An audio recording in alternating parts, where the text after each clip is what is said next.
Assalamualaikum warahmatullahi wabarakatuh. Salam sejahtera bagi kita semua. Anak-anakku kelas 10 SMA Negeri 1 Padamara tahun pelajaran 2020-2021, dimanapun kalian berada, semoga dalam keadaan sehat dan selalu dalam lindungan Tuhan Yang Maha Esa. Dalam kesempatan ini, Ibu akan memberikan materi cara belajar efektif dan pembelajaran jarak jauh atau PJJ. Sebelum ke materi, perlu kalian ketahui bahwa pembelajaran di SMA Negeri 1 Padamara tahun pelajaran 2020-2021 masih menggunakan daring atau dalam jaringan atau sistem online. Program dan cara belajar efektif serta PJJ meliputi antara lain 1. Arti penting, 2. Prinsip-prinsip belajar, 3. Cara belajar, 4. Manfaat belajar, dan yang kelima pemanfaatan waktu. Terakhir adalah penutup.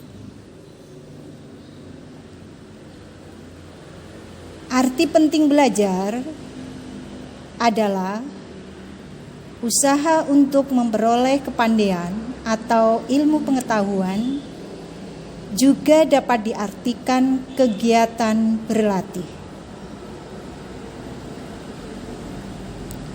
Prinsip-prinsip belajar itu meliputi adanya dorongan atau motivasi. 2. Memusatkan perhatian pada hal-hal yang sedang kita pelajari atau yang dikenal dengan konsentrasi. Berusaha mengerti terlebih dahulu yang kita pelajari. 4. Dapat mengerti sesuatu yang dipelajari.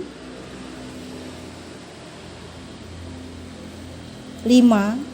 Kita harus meyakini bahwa pelajaran yang diterima akan berguna bagi kita. 6. Menghindari hal-hal yang dapat menghambat belajar.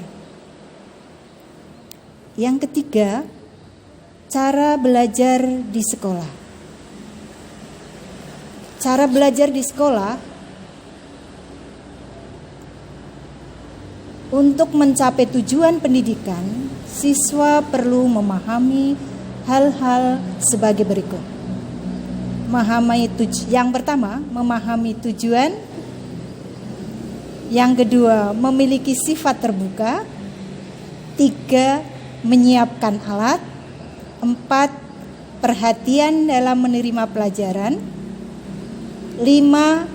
Bersikap kritis dalam menerima pelajaran. 6. Memiliki dorongan dan semangat yang kuat untuk maju. 7. Menghindari sifat malu bertanya. 8. Harus mencapai prestasi. Dan yang ke-9, mengikuti pelajaran dengan aktif.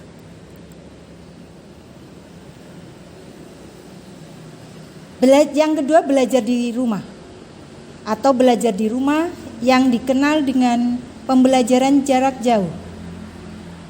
Ada beberapa keunggulan dalam pembelajaran jarak jauh. Di antaranya, 1. Tanpa dibatasi waktu. 2. Lebih efisien dari segi biaya. 3. Peserta didik lebih aktif dan mandiri. 4.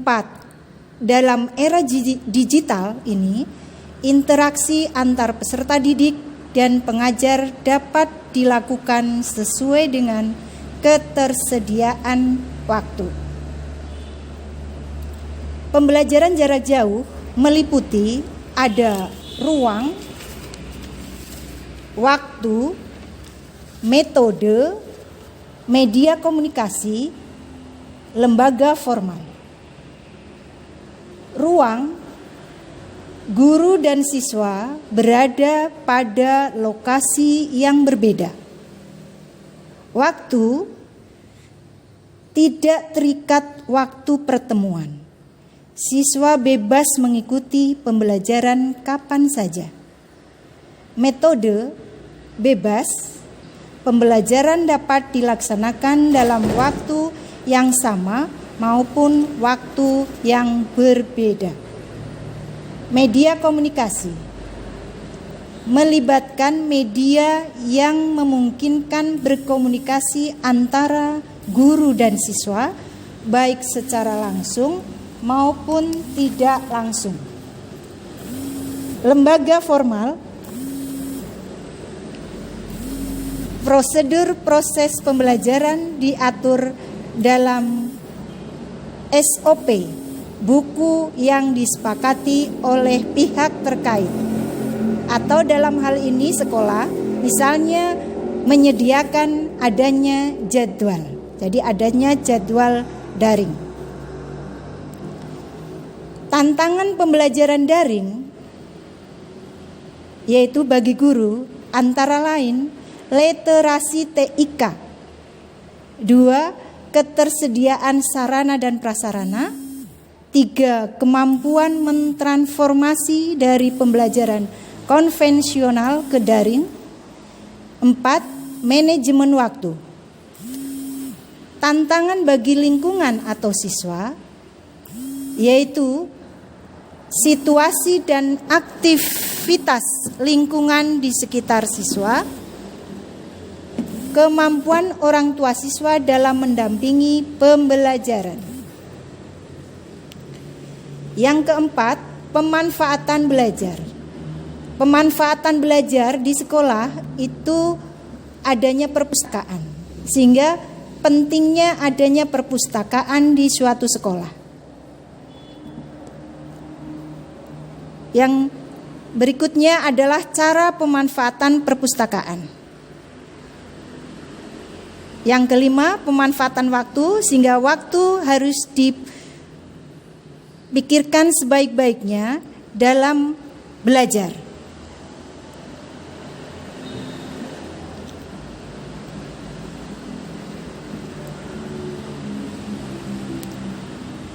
Itu antara lain yang Ibu sampaikan. Sebagai penutup akan saya uraikan antara lain, sekolah adalah lembaga pendidikan tempat berlangsungnya kegiatan pendidikan. Dalam pelaksanaannya, kepala dibantu oleh wakil kepala, guru mapel, guru BK, karyawan, dan siswa. Setiap siswa harus tunduk dan mentaati tata tertib sekolah dalam mengikuti KBM, serta mau berperan serta dalam melaksanakan, memelihara, dan menjaga keamanan sekolah. Agar siswa dapat berhasil dengan baik, maka setiap siswa harus belajar dengan tekun dan teratur. Waktu yang ada hendaknya digunakan sebaik-baiknya untuk keperluan belajar dan hal-hal yang berguna demi masa depan. Masa depan hanya dinikmati oleh orang yang mau belajar. Saya sampaikan pula trik membangun motivasi belajar.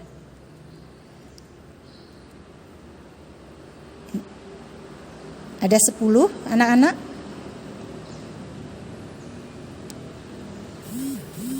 Kemudian juga ada 7 cara belajar yang efektif dan efisien, yang meliputi buat suasana belajar yang nyaman, merangkum pokok pembelajaran, belajar bersama, metode mempersingkat, belajar dengan praktek, belajar dengan rutin, dan mengerti bukan menghafal. Sekian materi yang saya sampaikan, semoga bermanfaat bagi kalian semua. Saya akhiri, Assalamualaikum warahmatullahi wabarakatuh.